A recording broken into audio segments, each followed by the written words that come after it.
लंबे गतिरोध के बाद केंद्र सरकार ने जातिगत जनगणना कराने का निर्णय लिया है। केंद्र के इस निर्णय को विपक्षी दल अपनी बड़ी जीत बताते नहीं थक रहे। पीसीसी चीफ दीपक बैज ने लोकसभा में राहुल गांधी के दिए बयान को याद करते हुए कहा कि बीजेपी ने कांग्रेस का खूब मजाक बनाया, लेकिन बीजेपी और मोदी सरकार कांग्रेस के सामने आज नतमस्तक है। सड़क से लेकर लोकसभा तक लड़ते रहे कि देश में जातिगत जनगणना की आवश्यकता है।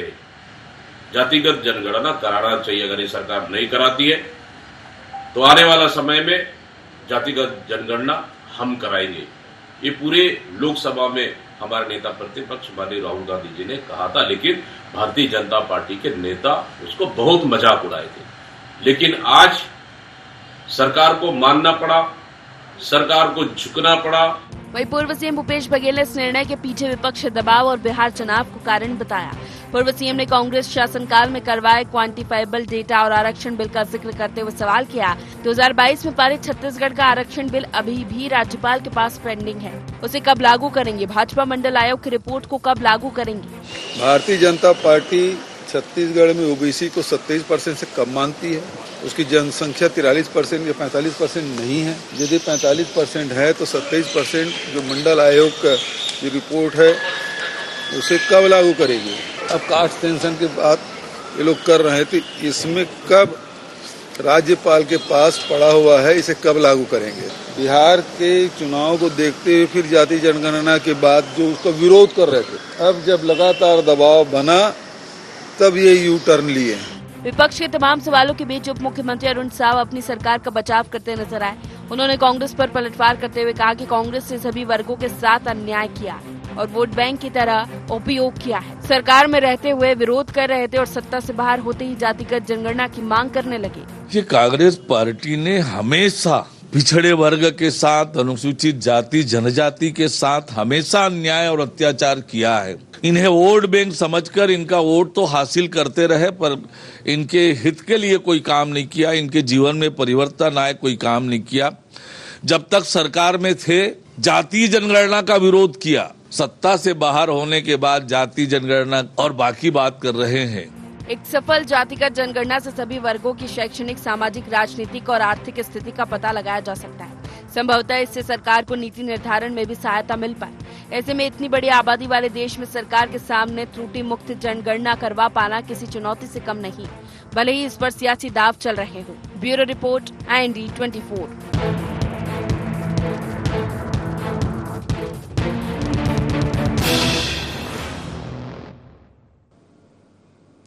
नमस्कार, गुहार छत्तीसगढ़ देख रहे हैं आप और मैं हूं आपके साथ खुशी व्यास। एक बार फिर से छत्तीसगढ़ में श्रेय पर सियासत मच चुकी है और यह श्रेय है जातिगत जनगणना का। चुनावी रैली हो या फिर मंच हो, हर जगह कांग्रेस ने जातिगत जनगणना की मांग की है, वो भी लंबे समय से। अब केंद्र सरकार ने निर्णय कर लिया है कि जातिगत जनगणना होगी और इसके बाद से सियासत श्रेय की मच चुकी है। कांग्रेस क्रेडिट पूरा ले रही है कि लंबे समय से हम मांग कर रहे थे और सरकार को नतमस्तक अब होना ही पड़ा है। तो जातिगत जनगणना पर छत्तीसगढ़ ही नहीं बल्कि देखा जाए तो पूरे देश में सियासत मची हुई है, वो भी श्रेय की। आज इसी को लेकर चर्चा करेंगे, लेकिन उससे पहले गुहार पॉइंट्स जान लेते हैं। जातिगत जनगणना से किसको कितना लाभ? विपक्ष की क्रेडिट पॉलिटिक्स में कितना दम? क्या जातिगत जनगणना का है बिहार चुनाव से कनेक्शन? क्या बीजेपी ने छीन लिया विपक्ष से मुद्दा?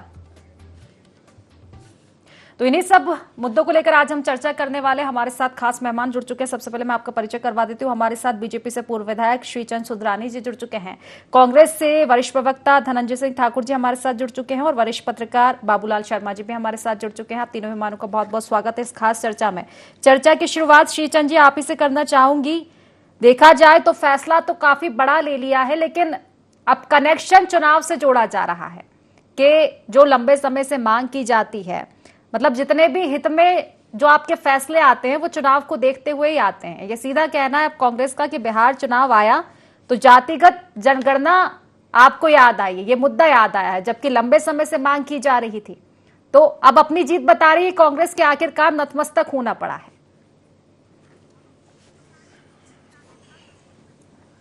देखिए खुशी जी, निश्चित रूप से कांग्रेस पार्टी श्रेय लेने की कोशिश करी, लेकिन श्रेय ले नहीं पाएगी, क्योंकि 50 साल देश में कांग्रेस ने राज किया, लेकिन जातिगत जनगणना कभी कांग्रेस को याद नहीं आया।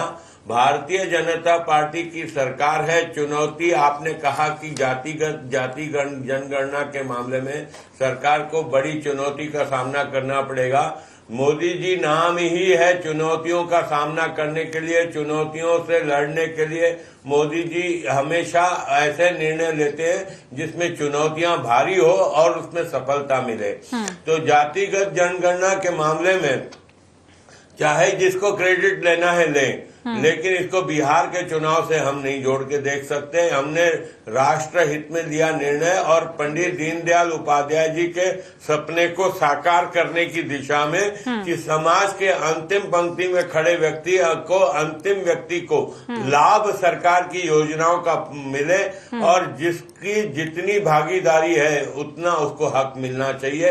उस दिशा में हम आगे बढ़ रहे हैं और निश्चित रूप से बहुत अच्छा निर्णय लिया है, क्रांतिकारी निर्णय लिया है और निश्चित रूप से इससे देश में बड़े परिवर्तन आएंगे। सुंदरानी जी, वो सब तो ठीक है, समाज के हित में आप बता रहे हैं, लेकिन टाइमिंग पर सवाल उठ जाता है बार बार कि अक्सर देखा जाता है कि जब कार्रवाई होती है ईडी आईटी की तो भी ये सवाल उठाया जाता है कि चुनाव आते हैं और कार्रवाइयां शुरू हो जाती है। अब ये बड़े फैसले तो आखिर टाइमिंग चुनाव से क्यों फिर मैच हो जाती है, क्योंकि लंबे समय से मांग चल रही थी। देखिए खुशी जी, बिहार चुनाव तक तो जाति जनगणना शुरू नहीं हो पाएगी, क्योंकि अभी तो कैबिनेट ने पास किया, इसके बाद इसका नियम बनेंगे, कानून बनेंगे, उसके बाद उसको शुरू किया जाएगा। तो बिहार के चुनाव से तो जोड़ के देखना भी नहीं चाहिए। दूसरी बात, किसी भी चुनाव की बात नहीं होती।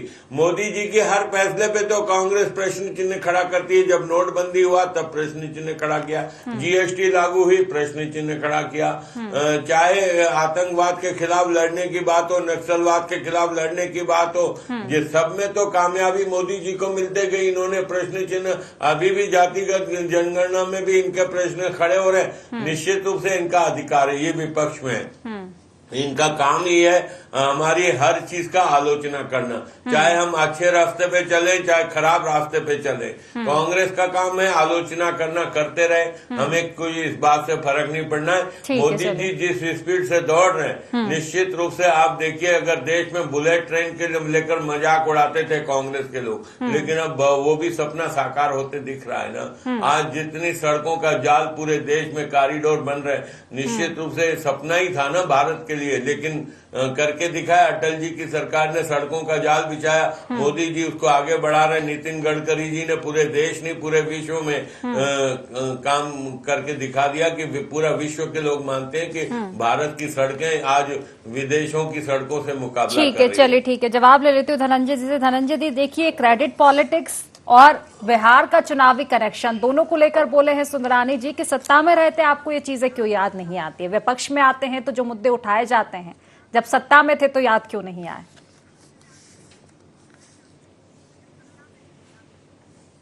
देखिए, अभी मैं तो सुंदरानी जी का मोदी गाथा सुन रहा था। मैं मोदी गाथा जिन्होंने अभी सुनाया है, ये किए वो किए वो किए ये किए, अच्छा लगा सुनकर। काश उतना काम मोदी जी कर पाते। काश मोदी जी जातिगत जनगणना जो कांग्रेस की सरकार में हुआ था 2011-12 में, जातिगत आर्थिक कहाँ हुआ, देखो सुनो ना, कहाँ हुआ, क्या हो गई शुरू, हो गई है, क्या हो गई शुरू, नहीं हुआ ना भाई, हो गई, मैं बोला ना, सुनिए ना, लेकिन किया नहीं, हो गई शुरू। मैंने कहा ना, जैसे पत्ते खोलना शुरू करो पीड़ा कैसे होती है। 2000 पीड़ा गलत बोलोगे तो सुनिए ना, चलिए मुझे पता है जवाब ले लेते हैं मोदी जी की तरह हम बात करते हैं। सुन लीजिए बात को, अच्छा सुन लीजिए ना। पहले ही बार में तिल मिलाएंगे तभी तो आधा घंटा आपको झेलना है, आधा घंटा वार सहना है, कैसे बर्दाश्त कर पाएंगे। आधा घंटा में आपको चलिए ठीक है, लौटूंगी मैं सुंदरानी जी। देखिए प्रतिक्रिया ले लेते हैं, तभी पाऊंगा ना। 2011-12 में कांग्रेस की यूपीए सरकार ने आर्थिक, जाति और सामाजिक सर्वेक्षण करवाया, जिसकी रिपोर्ट 2013 में आई। उसमें कुछ खामियां थी, उसको सुधार कर फिर प्रस्तुत किया गया और 2014 में सरकार हमारी चली जाती है। अब नरेंद्र मोदी यशस्वी प्रधानमंत्री बनते हैं देश के, अगर उनमें इन जातियों के प्रति भावना होती, इन जातियों के प्रति उत्थान की उनकी सोच होती, तो जो कांग्रेस सरकार में जो जातिगत जनगणना, सामाजिक आर्थिक जनगणना हुआ, उस जो भारत सरकार की प्रॉपर्टी, वो कांग्रेस या भाजपा की प्रॉपर्टी नहीं है, सदन में रखा गया है, उसको चर्चा करते दबाकर नहीं बैठते। कांग्रेस पार्टी ने उस चीजों की भी कहा उसको आप लाइए, सामने लाइए, क्योंकि आप सरकार में हो, सदन में हमारे पास तो ताकत नहीं था क्योंकि सरकारें बदल गई थी। और जब कांग्रेस पार्टी ने इस देश की लोगों को जो सरकार की योजनाएं कितनी मिल रही लाभ, हम योजना बनाते हैं ना अनुसूचित जाति के लिए, जनजाति के लिए, सभी वर्गों के लिए, उसके लिए फंड मुहैया कराते हैं, तो उससे उनके शैक्षणिक स्तर पर, उनके आर्थिक स्तर पर, उनके सामाजिक स्तर पर कितना सुधार हुआ, इसकी एक्सरे करनी है तो आपको जातिगत जनगणना करानी पड़ेगी। तब यही श्री नरेंद्र मोदी जी कहते हैं, आपको याद होगा कि इस देश में सिर्फ 4 जात है, सिर्फ 4 जात है और जातिगत जनगणना का उपहास उड़ाते हैं। इनके नेता है नितिन गडकरी जी, वो कहते हैं कि जो जात की बात करेगा उसको मैं लात मारूंगा। और अभी जातिगत जनगणना का जो कैबिनेट की बैठक हुई उसमें स्वयं नितिन गडकरी जी मौजूद रहे, फोटो मैंने देखा है। तब नितिन गडकरी को बताना चाहिए लात किसको मारे हैं। इनके एक मुख्यमंत्री हैं योगी आदित्यनाथ जी, वो कहते हैं जो जातिगत भेदभाव की बात करेगा, गणना की बात करेगा, वो रावण और दुर्योधन होगा। तो अभी कुछ जब इनकी बारी आएगी सुंदरानी जी बताएंगे कि वो रावण क्या मोदी जी को बोल रहे हैं, दुर्योधन क्या शाह जी को बोल रहा है, ये भी इनको बताना चाहिए। आरएसएस प्रमुख मोहन भागवत जी कहते हैं इस देश में कोई जात नहीं है, जात की बात नहीं होनी चाहिए। कई सारे भाजपा नेताओं के नाम गिनाऊंगा तो आधा घंटा निकल जाएगा। लेकिन जब इनको पता चला कि जातिगत जनगणना को लेकर जनता का व्यापक समर्थन मिल रहा है, लगातार विपक्ष इस बात को उठा रहा है, आदरणीय राहुल गांधी जी तो सदन में बोले हैं कि आप मेरे कितना भी इंसल्ट कर ले, लेकिन इसी सदन में आपको जातिगत जनगणना पास कराऊंगा। आप उपवास उड़ा सकते हैं। इनके एक नेता हैं अनुराग सिंह ठाकुर जी, पता नहीं कहाँ इतना पढ़े लिखे हैं, वहां पे कैसी बात की कि जिसकी खुद की जाति पता नहीं उसको गणना की बात हो रही है। मतलब आप समझ सकते क्या स्तर था इनका। और आज जब दबाव बना और इन्होंने स्वीकार किया जातिगत जनगणना होना है, तो भाजपा नेता करे क्या। बेचारे प्रवक्ता हैं सुंदरानी जी, बड़ा चट्टान रखकर सीने में जो पूर्ववर्ती बात है उसको दफन करने की कोशिश कर रहे हैं। ठीक है, सरकार में बचाव होता है, लेकिन जातिगत जनगणना की जो निर्णय सरकार ने, वह कांग्रेस पार्टी ने स्वागत किया। हमने कहा इसका डेडलाइन बताइए, आप कब तक कंप्लीट करेंगे। अभी सुंदरानी ने कहा ना इसको बिहार चुनाव से मत देखिए, ये बिहार चुनाव के चक्कर में ही जातिगत जनगणना की बात किए हैं, क्योंकि महिलाओं को जब 33% आरक्षण का बिल पास हुआ, उसके बाद लोकसभा चुनाव था, लोकसभा चुनाव में जीत कर वहां पहुंच चुके हैं और 33% महिला आरक्षण पर बात नहीं करते हैं। तो चुनावी है इनका। लेकिन कुछ भी हो, हम इस देश की जनता की आवाज उठाएंगे। इनको जातिगत जनगणना का शुरुआत करना पड़ेगा, बजट बनाना पड़ेगा, डेडलाइन बताना पड़ेगा। चलिए ठीक है, फिलहाल बाबूलाल शर्मा जी के पास मैं लौटूंगी, उसके बाद आऊंगी सुंदरानी जी के पास। बाबूलाल जी देखिए, निश्चित ही ये एक बड़ा मुद्दा रहा है जातिगत जनगणना, जिसकी गूंज लंबे समय से सुनाई दी है। विपक्ष ने जिस तरह से मुद्दों को उठाया और हमेशा कहीं ना कहीं सरकार इसको लेकर भागती ही नजर आई है, लेकिन अब एक बड़ा निर्णय लिया गया है। एक तरफ देखा जा रहा है कि कहीं ना कहीं एक बड़ा मुद्दा था विपक्ष का जो कि छिन चुका है, दूसरी ओर ये भी कि चुनावी कनेक्शन इसका जो जोड़ा जा रहा है बिहार से, चाहे जातिगत जनगणना बिहार चुनाव के बाद होगी, लेकिन फैसला पहले आ चुका है, तो निश्चित ही असर तो साफ तौर पर दिखाई देगा। तो कितना नफा किसका आप देख पा रहे हैं इसमें? देखिए, जहां तक चुनावी कनेक्शन जोड़ने का प्रश्न है कांग्रेस की तरफ से जो जोड़ा जा रहा है, उसमें इसलिए उनको शंका हो रही है क्योंकि जाति जनगणना आज घोषित कल तो नहीं हो जाएगी, 1 साल में तो नहीं हो जाएगी, इसको कई वर्ष लगेंगे, कम से कम 5 वर्ष तो लगने ही लगने हैं, 5-7 वर्ष लगेंगे। तो 2030-25 को निर्णय हुआ, 2030-32 तक तो जो है जनगणना पूरी होगी। उसका अर्थ समझ लीजिए। इसलिए जो है वो राजनीतिक कारण खोज रहे हैं कांग्रेस के लोग, तो इसको जो है चुनाव के कारण जो है इन्होंने ये सब घोषणा की है। एक चीज दूसरी ये है, देखिए कि जाति जनगणना जो है वो दरअसल कांग्रेस ने इसलिए उसको उठाया कि हिंदुत्व की राजनीति का तोड़ मानकर उन्होंने इस बात को उठाया। हम हिंदुत्व की राजनीति से तोड़ सकते हैं और जो है जाति में विभाजित करके जो है हिंदुत्व को कमजोर कर सकते हैं, जहां तक मैं समझ पाया राजनीतिक रूप से। वो बात जो है समझ गई भारतीय जनता पार्टी की सरकार, और उन्होंने आज घोषणा कर दी कि हम जाति जनगणना करके गए, वो 2030 तक के होते रहेगी। और देखिए कोई छोटी मोटी बात नहीं है। पिछली बार जब 2011 से 2016 के बीच में जो जनगणना हुई, 11 से 16 तक चलता रहा, उस समय क्या हुआ कि जिसने जो जाति बताई उसको नोट कर लिया, तो लगभग जो है 46 लाख जातियां दर्ज हो गई पिछली जनगणना से। 46 लाख जातियां दर्ज हो गई, जो बड़ी विचित्र स्थिति पैदा करती है। तो अब जो भारतीय जनता पार्टी ने जो बात निकाली है वो कैसे निकाली है कि जैसे अनुसूचित जाति, अनुसूचित जनजाति, पिछड़ा वर्ग, अति पिछड़ा वर्ग, वो पूछेंगे आपने अगर बताया हम शर्मा हैं, तो आप शर्मा कौन से शर्मा हैं, इनसे पूछा जाएगा। आप कौन से इसमें आते हैं, सामान्य में आते हैं, अति पिछड़ा में, अनुसूचित जाति में, अनुसूचित जनजाति में, ये पूछा जाएगा और अनुसूचित जनजाति ही जोड़ा जाएगा। ये ऐसे 4000 जातियों का जो है आंकड़ा सूचीबद्ध भारतीय जनता पार्टी ने किया है। उन 4000 जातियों के बीच में ही जो है गणना होगी और जो उसके अंदर जो है फिर वो बाद की बातें आएगी सब सामने। और कांग्रेस के कार्यकाल में जो रिपोर्ट आई थी, सरकार के पास आई थी और सरकार चली गई, उसके बाद वो रिपोर्ट पड़ी हुई है, आज तक सार्वजनिक नहीं हुई है, कुछ बातें लीक होकर बाहर जरूर आई थी। तो उसको जो है चाहती गवर्नमेंट तो वाकई उसी रिपोर्ट को आधार बनाकर आगे निकाल दी। उन्होंने अध्ययन किया होगा, उन्होंने अध्ययन में देखा कि 46 लाख जातियां दर्ज है, तो इसको कैसे कर पाएंगे, बहुत दिक्कत जाएगी। इसलिए जो है बातें सब आई है। और देखिए कहीं भी कई बार जो है 1872 से 1931 के बीच 7 बार जनगणना हुई है, 7 टाइम जो है जाति जनगणना हुई है और आजाद भारत में 2011 से 2016 के बीच हुई है। ये महत्वपूर्ण तथ्य है। और अब 2025 में आ रहे हैं, जहाँ 5 से 6 साल लगना आवश्यक है, 6 साल तो लगना ही लगना है। और 1-2 रुपया नहीं, 1000-2000 नहीं, कम से कम आज के दिन जो है 7000 से 10,000 करोड़ रुपए का खर्च इस पे आएगा। वो सारी चीजें देख समझ के जो है इसका ये होगा। और देखिए जाति जनगणना मैं जो समझ पा रहा हूँ राजनीतिक रूप से, दक्षिण क्षेत्र में जो है भारतीय जनता पार्टी इसका लाभ उठाने का प्रयास निश्चित रूप से करेगी। वहाँ के द्रविड़ों को बांटने का प्रयास हो सकता है और भी दूसरी जातियां जिनको बांटने का प्रयास हो सकता है। और वहां पर जो है अपना पैर रखने की जगह जो है भारतीय जनता पार्टी उसकी उम्मीद लगाए बैठी है और निश्चित रूप से जो है वहां उनको फायदा मिलने का प्रयास करेगी और फायदा मिल भी सकता है। जी निश्चित ही बेहतर बात आप कह रहे हैं सुंदरानी जी। देखिए सवाल तो उठेंगे कि जिस जातीय जनगणना को लेकर अभी धनंजय जी ने जिस तरह से प्रश्न उठाया था कि तमाम नेताओं की बयान आए हैं, बल्कि वरिष्ठ नेताओं के बयान आए हैं जातीय जनगणना को लेकर आपकी ओर से, अब आखिर एकदम मानसिकता बदल जाती है, अचानक से जातीय जनगणना की याद आ जाती है। तो ये सवाल है अब कांग्रेस के कि ये पूरा चुनावी प्रोपेगेंडा है, एक बिसात बिछाई जा रही है।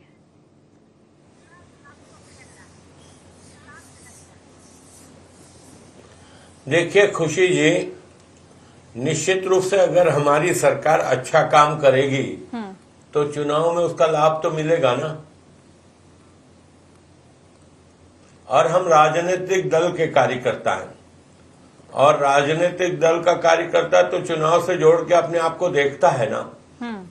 और देश हित में अगर हम फैसले लेंगे, जनता के हित में फैसले लेंगे, गरीबों के हित में फैसला लेंगे, समाज के अंतिम पंक्ति में खड़े हुए व्यक्ति के पक्ष में फैसला लेंगे तो निश्चित रूप से हमें फायदा होगा। कांग्रेस पार्टी ने चंद पूंजीपतियों और भ्रष्ट लोगों का सहारा देने का काम किया, देश हित में काम नहीं किया। आज अगर हम उज्ज्वला गैस कनेक्शन के माध्यम से अगर 18 करोड़ महिलाओं को हम मुफ्त में गैस सिलेंडर दे रहे हैं, अगर प्रधानमंत्री आवास योजना के तहत हमने अगर 4.5 करोड़ लोगों को जिनके पास स्वयं का मकान नहीं उनको मकान दिए, तो लोग कांग्रेस के लोग तो चुनाव से जोड़ के देखेंगे। लेकिन निश्चित रूप से हम अगर जनता के हित में फैसले ले रहे हैं तो उसका फायदा तो हमें मिलेगा ना। आज हम 2 सांसदों पे थे छत्तीसगढ़ की जनता के हित के फैसले पर भी चर्चा कर रहे हैं भूपेश जी। तो सुंदरानी जी, हमारी सरकार छत्तीसगढ़ की जनता को लेकर भी उन्होंने सवाल किया है कि जो आरक्षण बिल अभी लटका हुआ है, लंबित है वो, तो आखिर उसके लिए भी क्या टाइमिंग देखी जाएगी? नहीं, वो भी हम करेंगे, वो भी करेंगे। और आप देखिए छत्तीसगढ़ में हमने कहा था नक्सलवाद समाप्त करेंगे, नक्सलवाद समाप्ति की ओर हम बढ़ रहे हैं आगे। हमने कहा था 5500 रुपए प्रति मानक बोरा तेंदू पत्ता तोड़ने वालों को देंगे, दिया। हम 3100 रुपए में धान खरीदेंगे, हमने खरीदा। महतारी वंदन योजना के तहत 1000 रुपया प्रति माह देंगे। 15वीं किस्त आज जारी हुई है। 15 महीने हमारी सरकार को हुए, 15वीं किस्त आज जारी हो गई। कांग्रेस कहती थी महतारी वंदन योजना का पैसा नहीं मिलेगा। अगर मैं गिनाने बैठूंगा तो निश्चित रूप से परिणाम भी सामने दिखेंगे। चलिए ठीक है, बिल्कुल जवाब ले लेती हूं नहीं है। ठीक है, चलिए जवाब कांग्रेस ने कहा था शराबबंदी करेंगे, किया क्या छत्तीसगढ़ में? चलिए ठीक है, जवाब ले लेती हूँ मैं, समय की कमी। धनंजय जी देखिए खुशी जी, मोदी की गारंटी को कितना पूरा किए, 3 के बाद चौथा नहीं बता पाए भाजपा के प्रवक्ता। नहीं, आप समय दो ना, मैं बोलना चालू कर किया था अभी तो। खुशी जी बोली कि नहीं हम जवाब ले लेते हैं, मैं इसलिए बंद किया। ठीक है, फिलहाल समय की कमेटी के प्रतिक्रिया ले लेती हूँ मैं धनंजय जी से। भाई आप तो बोल रहे थे गिनाने बैठू टाइम निकल जाएगा। काम करते तो गिनाते ना। 1 लाख युवाओं को रोजगार देना था, बिजली की महंगाई है, गरीबों को आपने टैक्स बहुत डाल दिया। और जो आप महतारी वंदन योजना दे रहे हैं उसमें तो 30 लाख वो महिलाएं हैं जिनको 500 रुपये महीना मिलता था, उसमें कटौती करके आप 500 दे रहे हैं। उज्ज्वला योजना यहाँ पे 500 का सिलेंडर खाता पता नहीं है। खैर ठीक है, गुणगान करिए, आपके पास कोई। मैंने कहा ना खुशी जी कि भारतीय जनता पार्टी के नेताओं को समझ में नहीं आ रहा है कि जातिगत जनगणना में क्या बोले, क्योंकि ये बुरी तरीके से फंस चुके। मैंने कहा ना, जैसे लोकसभा चुनाव के पहले इन्होंने महिला आरक्षण विधेयक लाया और 33% आरक्षण देने के बाद कही ना उसका लाभ यहाँ के देश के महिलाओं को मिल पाया। अब लोकसभा चुनाव खत्म होने के बाद मोदी जी सिर्फ देखते और झांकते भी नहीं है। जातिगत जनगणना भी ऐसा नहीं कर पाएंगे, आपको जातिगत जनगणना कराना पड़ेगा। और हमने तो कहा है कि सरकार की योजनाओं का उन लोगों को लाभ कितना मिलता है इसका एक्सरे होगा।